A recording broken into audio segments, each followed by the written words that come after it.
চট্টগ্রামের বিভিন্ন পাহাড়ে এবং পাহাড়ের পাদদেশে মৃত্যু ঝুঁকি নিয়ে বসবাস করছেন প্রায় 1,00,000 মানুষ। কিন্তু ভারী বৃষ্টিতে পাহাড় ধস হলেও সেখান থেকে তারা সরতে চান না। প্রশাসনের মাইকিং অভিযান কিছুতেই কাজ হয় না। বিভিন্ন জায়গা থেকে আসা নিম্ন আয়ের মানুষদের দাবি, বিকল্প বাসস্থান না থাকায় বাধ্য হয়েই তারা জীবনের ঝুঁকি নিয়ে এখানে বসবাস করছেন।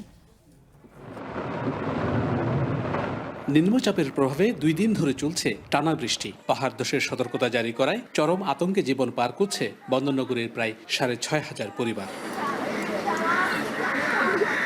জেলা প্রশাসনের হিসাবে নগরীর আকবর শাহ, মতি ঝর্ণা, কাট্টরি সহ বিভিন্ন পাহাড়ি এলাকায় চরম মৃত্যু ঝুঁকি নিয়ে বাস করছে 50,000-এর বেশি মানুষ, যাদের অধিকাংশই বিভিন্ন জেলা থেকে আসা নিম্ন আয়ের বাসিন্দা। বিকল্প বাসস্থান না থাকায় বাধ্য হয়েই জীবনের ঝুঁকি নিয়ে বসবাস করছেন বলে জানান তারা।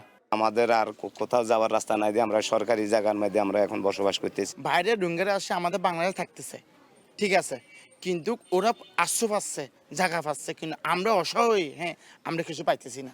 নিরাপদ আশ্রয়ে সরে যেতে জেলা প্রশাসনের পক্ষ থেকে মাইকিং করা হলেও তাতে কোনো সাড়া নেই বাসিন্দাদের। এই অবস্থায় প্রয়োজনে জোর করে সরিয়ে দেওয়ার হুঁশিয়ারি প্রশাসনের।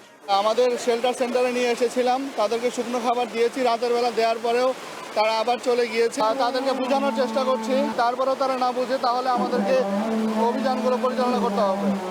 এরই মধ্যে পাহাড়ে ঝুঁকিপূর্ণ বসবাসকারীদের সরিয়ে নিতে 8টি আশ্রয় কেন্দ্র খোলা হয়েছে। অবশ্য বাসিন্দাদের অধিকাংশই সেখানে যেতে চান না। Shahnaz Riton, one news, Chittagong.